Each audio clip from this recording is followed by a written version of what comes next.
성전 107번째 시간이고요. 말씀 제목 한번 읽어볼까요? 신앙의 갈림길 앞에서. 아멘. 네. 우리 지난주 말씀을 통해서 바울이 어떤 상황에 놓여 있다는 거 여러분 기억하세요? 어떤 상황에 있었죠? 바울이 가택연금. 그렇죠. 가택연금. 네, 오늘 또 저희 보여야 될 한 성도님이 안 보이시죠? 한 성도님이 A형 독감 이제 거의 끝나가는데 그래서 가택연금 중에 있으시거든요 지금. 그래서 방에 따로 연금돼서 있어요.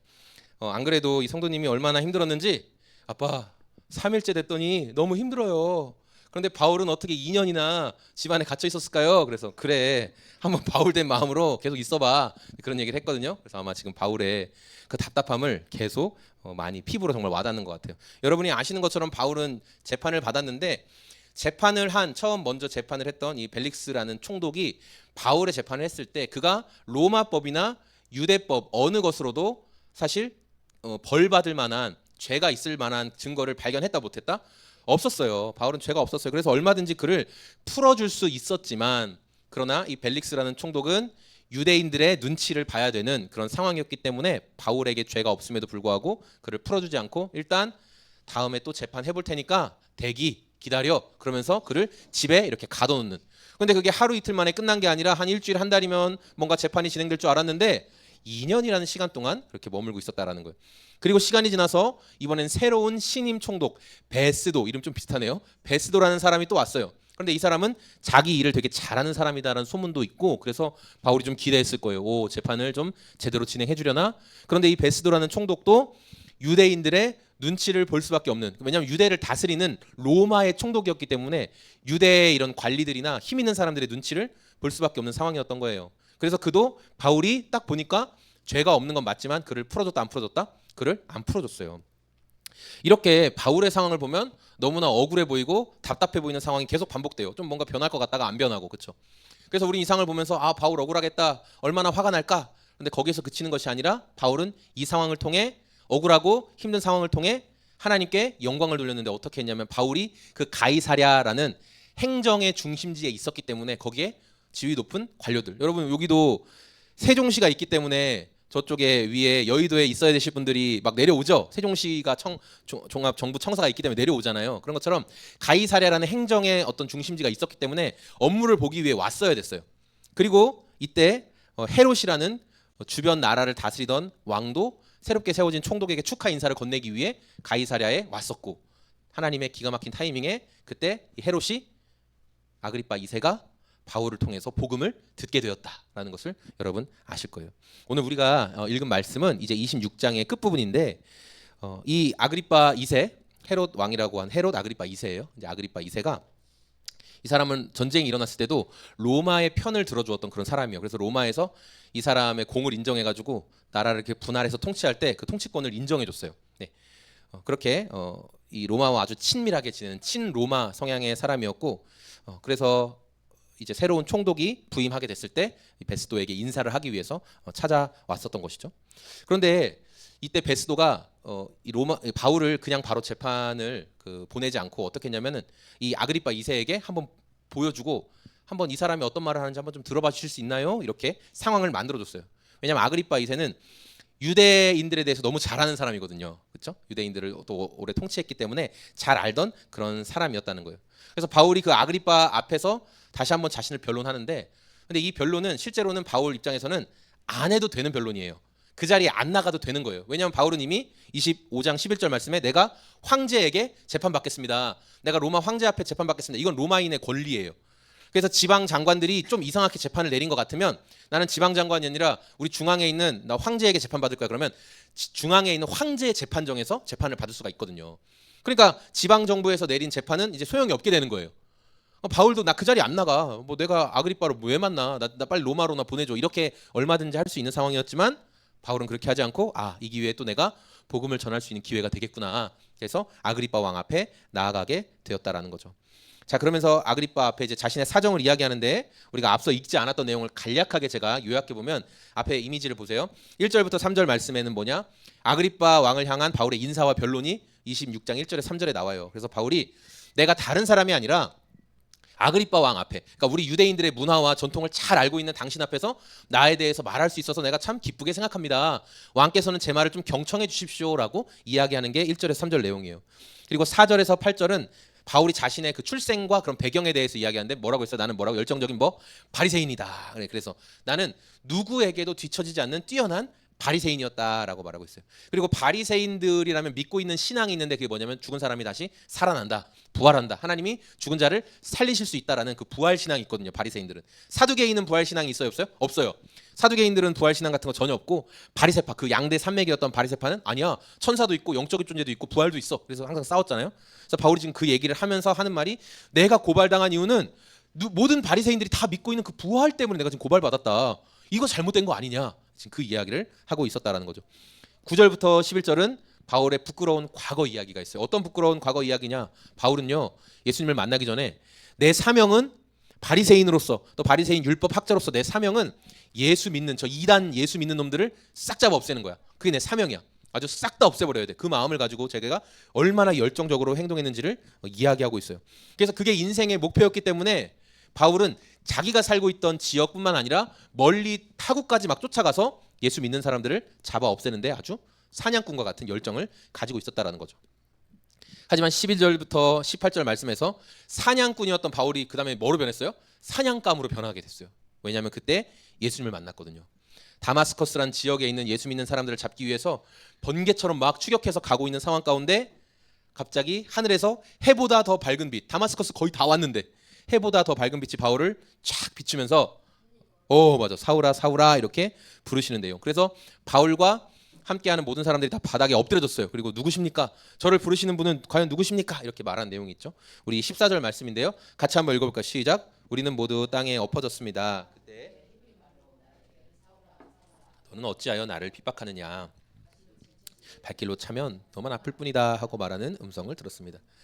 이제 바울이 자기를 부르시는 분에게 당신 누구십니까? 라고 물었더니 나는 네가 괴롭히는 예수다 이렇게 말씀하셨어요. 그리고 네가 앞으로 할 일이 있다. 너 지금 예수 믿는 사람 잡아 죽이는 게 네 인생의 목표가 아니야.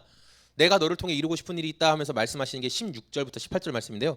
우리 한번 보이시면 같이 한번 읽어볼게요. 자, 일어나서 발을 딛고 서라. 내가 내게 나타난 목적은 너를 일꾼으로 삼아서 내가 나를 본 것과 내가 장차 내게 보여줄 일에 증인이 되게 하려는 것이다. 나는 이 백성과 이방 사람들 가운데서 너를 건져내어 이방 사람들에게로 보낸다. 이것은 그들의 눈을 열어주어서 그들이 어둠에서 빛으로 돌아서고 사탄의 세력에서 하나님께로 돌아오게 하며 또 그들이 죄사함을 받아서 나에 대한 믿음으로 거룩하게 된 사람들 가운데 들게 하려는 것이다 하고 말씀하셨습니다. 아멘. 그러니까 바울은 언제 예수님을 만났냐면 자기가 예수님 믿는 사람들을 가장 극심하게 핍박하고 죽이려고 할 때 그때 예수님을 만났다라는 거예요. 그러니까 내가 뭘 잘하고 내가 대단하고 내가 특별할 때 예수님이 나를 만나주신 게 아니라 오히려 예수님과 원수된 상황에 있을 때 예수님이 자기를 만나주셨다라는 것을 바울은 너무나 잘 알고 있어요. 그러니까 바울은 예수님의 사랑에 감격한 사람이에요. 어떻게 그런 나를 만나주셨지? 어떻게 나 같은 인간을 예수님 만나주셨지? 바울은 항상 그런 마음이 있어요. 그러니까 바울이 나는 이때부터 내 인생은 예수님을 위해 살기로 했습니다라고 아그리빠 왕 앞에서 이야기를 했다는 거죠. 우리가 이 바울의 지금 재판받고 가택연금 당하고 이런 내용을 살펴보면서 바울이 억울하다는 것을 우리는 너무나 잘 알고 있습니다. 2년이라는 시간을 지금 집안에만 갇혀 지내면서 얼마나 답답했을까 이런 생각이 들어요. 만약에 저와 여러분들이 이런 상황에 놓였다면 어땠을까? 굳이 뭐 여러분까지 끌어들이지 않고 제 상황만 이야기하더라도 이런 생각이 들었을 것 같아요. 내가 내 죄 때문에 그런 것도 아니고 내가 예수님을 전하다가 예수님 자랑하다가 내가 왜 이렇게 감옥에 갇히게 됐을까? 아니면 내가 왜 이런 어려움을 겪게 됐을까라는 거예요. 아니 예수님 믿으면 잘 된다던데, 예수 믿으면 복 받는다던데 도대체 뭐지? 내가 왜 이렇게 어려운 일을 겪지? 하면서 대체 신앙이 뭐야? 믿음이 뭐야? 예수님 따라간다는 게 뭐야? 이런 마음이 올라올 수가 있을 것 같다는 생각이 들었어요. 어떤 원망이 차오를 수 있을 것 같다는 생각. 그런데 바울은 거기에서 믿음의 길을 잃지 않았다라는 거예요. 우리가 믿음의 길을 잃을 수 있는 상황이 오거든요. 뭐야? 예수님 따른다는 게 도대체 뭐야? 그런데 바울은 거기에서 믿음의 길을 잃지 않고 나를 부르신 믿음의 경주를 끝까지 달려갈 수 있었다라는 거죠. 그 비결이 무엇일까? 그 비결은 뭐냐면 바울은 자신의 삶에 고난이 깊어질수록 무엇을 생각했냐면 예수님의 죽으심과 부활을 더 많이 생각했어요. 내 삶에 어려움이 찾아올 때마다 나를 위해 죽으시고 부활하신 예수님을 더 깊이 그 의미를 생각한 거예요. 그러니까 그렇게 예수님의 죽으심과 부활을 생각하면 우리 안에 어떤 일이 일어나냐면 회개가 일어나요. 내가 문제와 어려운 상황 앞에서 진짜 어떻게 나한테 이런 일이 벌어질 수 있어? 어떻게 나한테 이렇게 하실 수 있어? 그런 마음이 들 때 여러분이 예수님의 죽으심과 부활을 깊이 생각하잖아요. 그러면 그런데 어떻게 나를 위해 그런 일을 하셨지? 어떻게 그런 은혜를 베풀어 주셨지 하면서 내가 내뱉었던 원망과 분노와 불평의 말에 대한 회개가 일어나요. 주님, 제가 잘못 생각했습니다. 인내하시고 참아주신 주님을 제가 놓쳤습니다. 용서해 주십시오. 그러니까 우리를 살리는 회개가 작동하게 된다는 거예요. 여러분, 어떤 사람들의 삶을 보면 우리는 주님을 따르는데 되게 자유도 없는 것 같고 굉장히 많은 짐을 지고 있는 것 같은데 예수님을 믿지 않는 사람들 보면 너무 자유로워 보이고 행복해 보이고, 저도 우리 조경반에서 우리 형님 누님들 보면 너무 좋아요. 맨날 오늘은 어디 가서 마실까 맨날 그런 얘기 하시고 아주 뭐 행복해 인생 해피하게 살아야지 하면서, 목사님도 행복하게 살아 맨날 이런 얘기 하시는데 내가 형님 저 행복해요 이렇게 얘기하는데, 행복하게 사세요. 매일매일 뭐 행복을 추구하면서 그렇게 사시는데, 그런 모습을 보면 예수님을 믿고 따르는 내 모습이 뭔가 제약을 받는 것 같아. 나는 예수님 때문에 이것도 하면 안 되고 저것도 하면 안 되고 뭐도 눈치 봐야 되고 막 자꾸만 이런 생각이 든단 말이에요. 예수님을 위해서 내 삶을 헌신했지만, 예수님을 따르고 예수님을 위해서 내가 뭔가를 뭐 헌금도 하고 뭐도 하고 하지만 건강이 좋아지거나 우리 가정에 돈줄이 풀리거나 뭐 그런 상황은 벌어지지 않는 것 같아요. 아무것도 남지 않는 것 같아요. 오늘 아침에 구운 달걀을 먹는데 저희 아이 중에 한 명이 이렇게 물어봤어요. 아빠, 제가 이 구운 달걀을 계속 품고 있는데 왜 병아리가 나오지 않죠? 이렇게 엉뚱한 이야기를 하는 친구가 있어요. 아마 누군지 대략 아실 거예요. 아빠, 제가 이 구운 달걀을 품고 있는데 왜 달걀이 안 나오죠? 그래서 제가 마음속으로 그 달걀은, 구운 달걀은 품으면 품을수록 썩기만 할 따름이란다. 그렇죠? 여러분, 그 달걀은 아무리 오래 품어도 썩기만 해요. 절대 병아리가 나올 수 없어요. 왜 그럴까요? 그 달걀에는 생명이 없으니까. 생명이 없는 달걀을 아무리 오래 품고 사랑해주고 뜨겁게 해줘봐야 골아버려요. 깨면 썩은 냄새만 나요. 생명이 있어야 따뜻하게 해주면 병아리가 짜작하고 나오는 거예요. 그런 것처럼 우리 삶에 내가 예수님을 뭐 믿고 따르고 해서 뭔가 제약되는 것 같고 부담이 되고 뭐 아무것도 남지 않는 것 같고, 아니에요. 예수님이 계시는 인생은 생명이 들어있는 인생이에요. 그래서 그 인생은 고난이 있고 어려움이 있지만 그 끝에는 부활의 영광을 나도 경험하게 되는 거예요. 하지만 예수님이 없는 인생은 아무리 해피하고 행복하고 뭘 잘 품는 것 같아도 거기에 생명의 씨앗인 아들이 있는 자에겐 생명이 있고 아들이 없는 자는 생명이 없다. 아들이 없으면 생명이 없는 거예요. 그래서 그 인생 아무리 대단하고 자유해 보이고 좋아 보여도 그 끝에 그냥 영원한 죽음이 기다리고 있다는 것을 성도는 분명히 알아야 된다는 거예요. 우리 삶에 이렇게 아무것도 남는 거 없는 것 같고 예수님 따를 때 뭔가 더 허전하고 억울한 마음이 찾아올 때, 여러분 그때가 언제냐면 여러분이 믿음의 갈림길에 선 거예요. 어떻게 해야 되나? 어디로 가야 되나?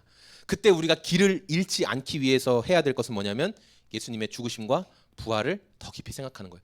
나에게 생명 주시기 위해서 죽으시고 부활하신 예수님, 그 주님을 붙드십시오. 그러면 우리를 살리는 회개가 우리 마음 가운데 일어나게 된다는 거예요. 여러분, 오늘 말씀을 정리할 건데, 이제 바울이 굉장히 억울한 재판을 받고 있는 것 우리가 잘 알고 있습니다. 죄가 없는데도 2년 동안 가택연금을 당한 것도 알아요. 왜냐하면 로마에서 부임한 총독들이 유대 종교 지도자들의 눈치를 봐야 되기 때문에 바울을 억울하지만 풀어주지 않았어요.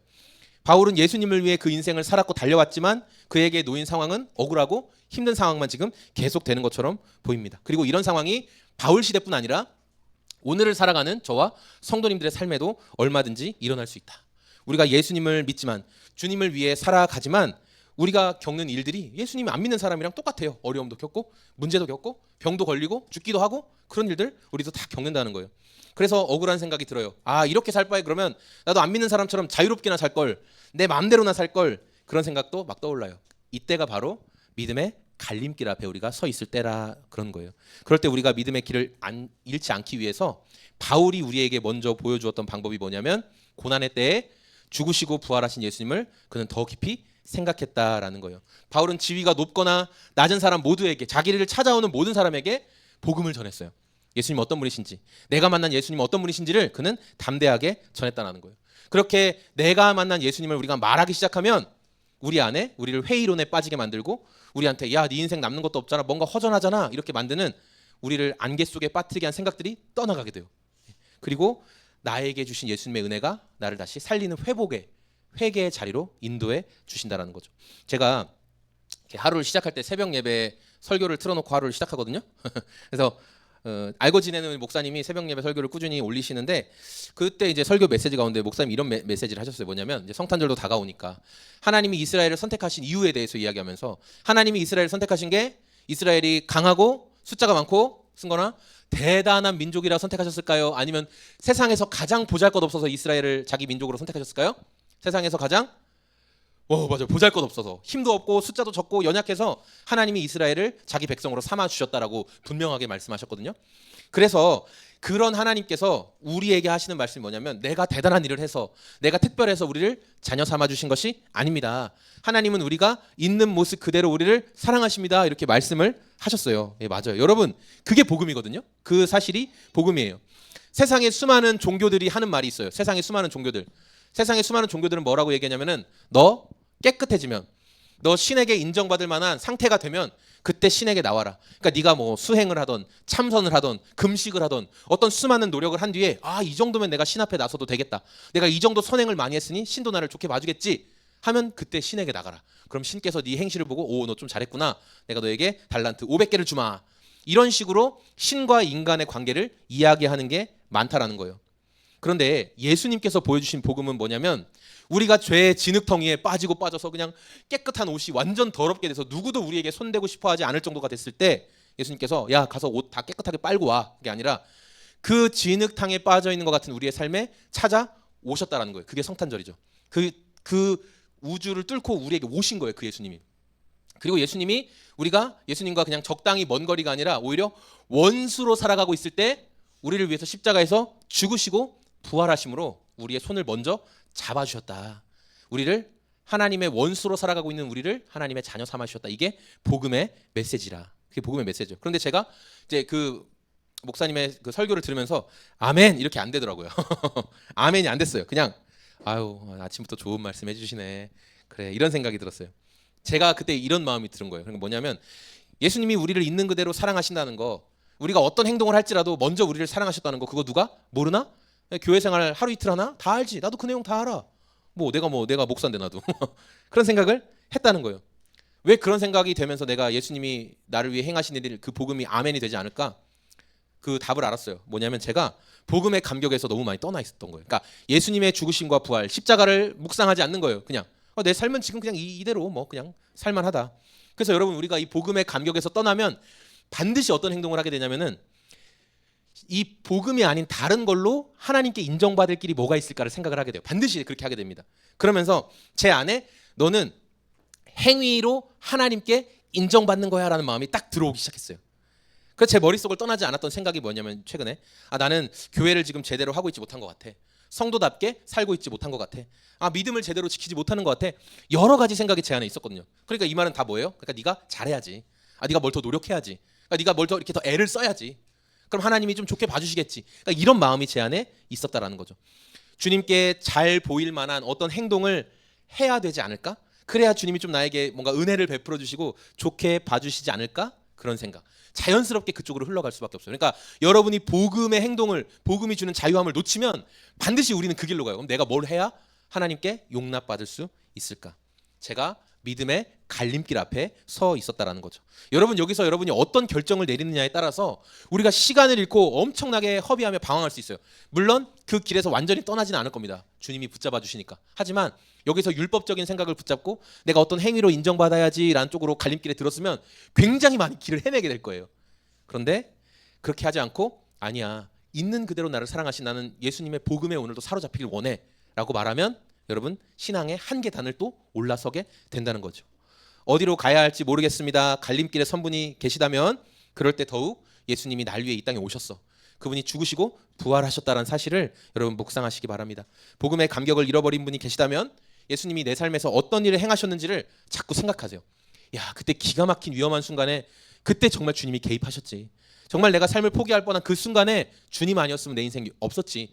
여러분 그걸 기억하시고 거기서 끝내지 말고 바울이 했던 것처럼 높은 사람이나 낮은 사람이나 상관없이 나와 함께 관계를 맺고 있는 사람한테 예수님을 자꾸 이야기하라는 거예요. 야, 예수님 얼마나 좋은 분인 줄 알아? 예수님 진짜 좋은 분이야. 그때 내 인생 끝났을 텐데 예수님이 계셔서 내가 지금 이 자리에 있는 거야. 내가 그래서 너 지금 밥 사주는 거야. 예수님 때문에. 이렇게 예수님을 말하라는 거예요. 여러분 그러면 여러분을 안개 속에 빠뜨리는 저 인생의 갈림길 같은 그 순간에서 어느덧 여러분 예수님을 묵상하고 예수님을 자랑하면 선명한 길이 보일 거예요. 소망의 길이 보일 거라는 거예요. 신앙의 갈림길 앞에서 예수님의 복음을 더욱 묵상함으로 이 믿음의 경주를 끝까지 달려갈 수 있는 저와 우리 소금 제작소의 모든 성도님들이 다 되시기를 소망합니다. 아멘.